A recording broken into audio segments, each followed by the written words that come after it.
বিসমিল্লাহির রহমানির রহিম। Hello my lovely viewers, আসসালামু আলাইকুম। কেমন আছেন সবাই? আশা করি ভালো। আজকে নতুন একটি ব্লগ শেয়ার করছি আপনাদের সাথে। আজকের ব্লগটি হচ্ছে আমাদের বাসার পাশেই একটা নতুন দোকান উদ্বোধন করেছে চাটাক বাজার লাইম হাউসে। তো সেখান থেকে আমি একটা বড় কাতলা মাছ কিনবো আর টুকিটাকি কিছু কিনবো চিন্তা ভাবনা করে গিয়েছি, কারণ আমার মামি শাশুড়ি এই দোকান থেকে নিয়েছে। তো অনেক সেল দিয়েছে, যারা লাইম হাউসের কাছাকাছি আছেন তারা অবশ্য নিতে পারেন।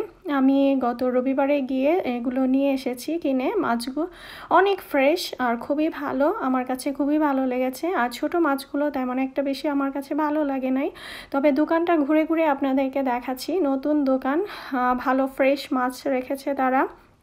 এখান থেকে এই যে সবচেয়ে বড় যে কাতলা মাছটা, সেই বড় কাতলা মাছটাই আমি নিয়েছি। যে কোনো মাছটা নেবেন বড় কাতলা, সেটা হচ্ছে 20 পাউন্ড। আর বোয়াল মাছ, সব মাছের মাঝেই ছাড় আছে। বড় বড় মাছগুলোতে তারা ছাড় দিয়েছে, নতুন উদ্বোধন করেছে সেই জন্যেই ছাড় দিয়েছে, না হলে অন্যান্য জায়গা থেকে নিলে অনেক বেশি প্রাইস পড়ে আরও। আর কাতল মাছটা একদম ফ্রেশ ছিল, সেজন্যে আমার কাছে খুব ভালো লেগেছে। আর ইলিশ মাছ দেখতেছিলাম, ইলিশ মাছটা এই যে বেশ বড়ই আছে। তো আসলে যতই মাছ কিনি, যতই করি, বাংলাদেশের মতো এত স্বাদ হয় না। তবে আমাদের লন্ডনে সব কিছুই পাওয়া যায়। অনেকে আমাদেরকে জিজ্ঞাসা করেন কি কি পাওয়া যায় লন্ডনে। বাংলাদেশে যারা থাকে তাদের অনেকের কিউরিয়াস থাকে যে কি কি পাওয়া যায়, আমরা কি কি খাইতে পারি না খাইতে পারি। তারা ভাবে যে মনে হয় অনেক কিছুই পাওয়া যায় না, কিন্তু বাংলাদেশের মতো এখানে সবই পাওয়া যায়। আর এই যে আমার কাতল মাছ কেনা হয়ে গেছে। কথা বলতে বলতেই আপনাদেরকে পুরো দোকানটা আমি ঘুরিয়ে দেখিয়ে দিলাম। এত বড় মাছ আমার নিতে অনেক কষ্ট হচ্ছিল, তারপরেও এই যে আমি সব কেনাকাটা আমার শেষ হয়ে গেছে। এখন আমি বলতেছিলাম যে নতুন আমার যে ফ্রেন্ড বন্ধুরা আছে তাদেরকে বলবো যে এই দোকানে আসার জন্য। দোকানটা মোটামুটি ভালোই, বেশ বড়ই আছে।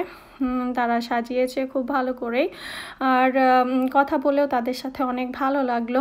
বাঙালি মানুষ, বাঙালিদের সাথে কথা বললে এমনিতেই অনেক বেশি ভালো লাগে। আর আলিফের আব্বু গাড়িতে বসে আছে, আমার জন্য ওয়েট করতেছে। তো আজকে একটি ছোট ব্লগ আপনাদের সাথে শেয়ার করলাম। প্রতিনিয়তই আমি কি করি না করি সেটাই আপনাদের সাথে শেয়ার করি, লাইফস্টাইল। এই যে চাটাক বাজার, সে বসে আছে। গাড়িটা পার্কিং করার মানে এখানে নিয়ম নাই পার্কিং করার, সেজন্যেই গাড়িতে বসেছিল। কারণ 5-10 মিনিটে যদি আইসাই ফাইন করে দিবে, যদি এ পাশে দেখে আমাদেরকে তাহলে ফাইন করে দিবে। এখানে নিয়ম নাই রাখার। আর বাসার কাছে বেশি একটা দূর না, সেজন্যেই গেলাম, কাজ শেষ করে তারপরে চলে আসলাম। আর ওয়েদারটা দেখতে পাচ্ছেন, উইন্ডি। এত বেশি ওয়েদার খারাপ আমাদের এখানে, মানে কি বলবো।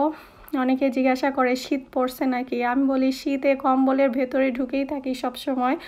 আমার কাছে ভালো লাগে না এই মানে ওয়েদারটা এত বেশি। এই বৃষ্টি, এই হচ্ছে রোদের তো কখনো দেখাই মেলে না।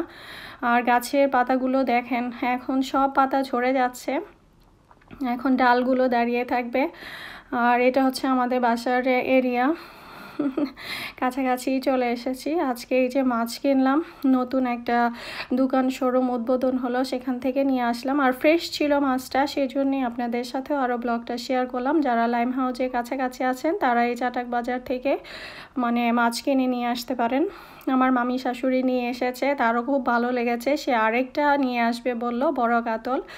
আমাকে সেজন্য সে রিকমেন্ড করলো, যান মামি নিয়ে আসেন, অনেক মজার মাছ, আসলেই মনে হয় অনেক মজার। তো সে একদিন আমাদেরকে মানে বাসায় খাইয়েছিল, মাছটা অনেক ভালো লেগেছে, সেই জন্য আমি গিয়ে আবার নিয়ে আসলাম। তো এই আর কি আজকের ছোট ব্লগ আপনাদের সাথে শেয়ার করলাম। আল্লাহ।